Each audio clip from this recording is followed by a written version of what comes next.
जय गुरु जी। शुक्राना गुरु जी। अनंतम अनंतम शुक्राना मेरे गुरु महाराज, मेरे मालक का, जिन्होंने मुझे सत्संग शेयर करने की सेवा बख्शी हुई है।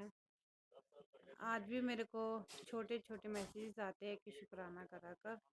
तो गुरु जी शुक्राना का मैसेज आता है बार बार। संगत जी, जब मैं शुरू शुरू में गुरु महाराज से जब जुड़ी थी, मेरे को भी नहीं पता था कि शुक्राना कैसे करना है संगत जी। तो लेकिन सत्संग सुनते हुए, गुरु महाराज जी के मंदिर जाते हुए, संगत के साथ उठना बैठना, सत्संग अटेंड करना संगत जी, तो जो नॉलेज होती है, शुक्राना करना, गुरु प्रसाद रखना, लोटा ब्लेस करवाना, सब धीरे धीरे पता चल जाता है संगत जी। और अगर हम गलती से कुछ भूल भी जाते हैं तो हमारे गुरु पाजी है हमें समझाने के लिए कि हाँ आज ये काम नहीं हुआ।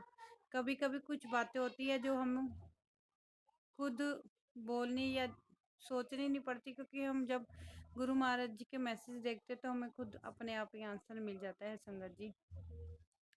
तो गुरु महाराज जी की जितनी महिमा करें, शुक्राना करें, बहुत कम है संगत जी। तो संगत जी, आपको भी जय गुरु जी है। गुरु महाराज सबकी झोलियां भरें, सबको ब्लेस करें, सबको घर ब्लेस करें। और गुरु महाराज का स्वरूप अगर संगत जी किसी ने पिछले कमरे में रखा हो और आपके पास दो स्वरूप हो, तो गुरु महाराज जी का स्वरूप एक बार कमरे में भी जरूर लगाओ। क्योंकि संगत जी मेरे को भी बार बार अंदर से हुक्म हो रहा है कि नहीं, तू एक अपना जो स्वरूप है बाहर की तरफ लगा।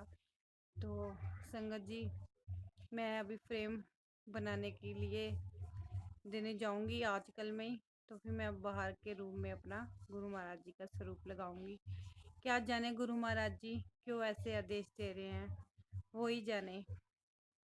मैं तो कभी कभी दुखी हो जाती हूँ तो यही कहती हूँ, गुरु पा आप जानो तो आपका काम जाने, और मैं कुछ नहीं जानती। तो संगत जी, गुरु महाराज जी के आश्रय आज मैं यहाँ तक पहुँची हूँ, नहीं तो मैं तो कुछ भी नहीं थी संगत जी। तो जय गुरु जी संगत जी। अगर सत्संग करते हुए संगत जी कोई भूल चूक हो जाती है तो माफ़ कर देना संगत जी। जय गुरु जी संगत जी। आओ हम मंत्र जाप करेंगे। जय गुरु जी। शुक्राना गुरु जी। ओम नमः शिवाय। शिव जी सदा सहाय। ओम नमः शिवाय। गुरु जी सदा सहाय। ओम नमः शिवाय। शिव जी सदा सहाय। ओम नमः शिवाय। गुरु जी सदा सहाय। जय गुरु जी संगत जी। जय गुरु जी संगत जी। आज का सत्संग हमारी आंटी है, खुशी आंटी, जिनके पैर में मोच आ गया था संगत जी। ये दिल्ली में ही रहते हैं, चंद्र विहार में। तो संगत जी, वो गुरु जी से आज से 2 साल पहले जुड़े थे संगत जी। तो संगत जी, आंटी कहीं जा रहे थे, तो जाते जाते वहाँ पे अचानक से उनका पैर मुड़ गया और पैर में मोच आ गया। आज उनको तड़पते तड़पते 6 महीने हो गए। वो कहते थे मेरा मांस नहीं फटा है, एकदम ठीक हूँ, लेकिन वो जब रात को सोते थे तो उनके बहुत पेन होता था संगत जी। तो हमने आंटी को बस यही बोला था रात को, आंटी जी आप गुरु महाराज जी के स्वरूप के आगे रात को गिलास जल रखो और अरदास लगाओ, जो भी अरदास है कि मैं ठीक होना चाहती हूँ, मेरे प्रॉब्लम्स हैं।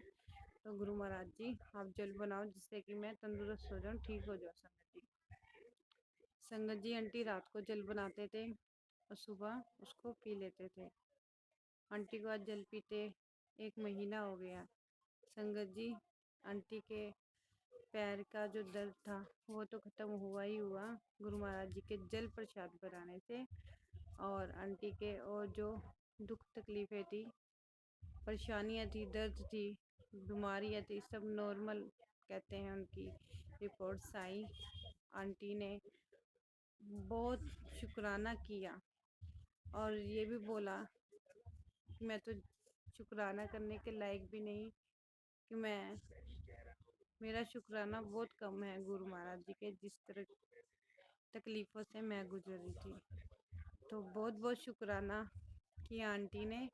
और आंटी ने अगले दिन ही गुरु महाराज जी का सत्संग अपने घर में, यही दिन आंटी ने सत्संग करवाया।